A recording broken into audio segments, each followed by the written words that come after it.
David Cameron en visite éclair en Afghanistan. Le Premier ministre britannique s'est rendu auprès des troupes déployées dans la province du Helmand, dans le sud du pays.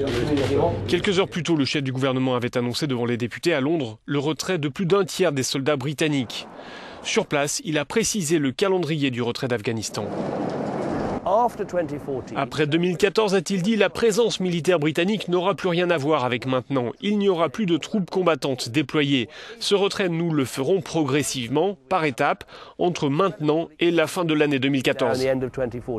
Sur les 9000 soldats britanniques actuellement sur place, il n'en restera que 5200 dans un an. Londres justifie ce retrait par les progrès réalisés par les forces de sécurité afghanes.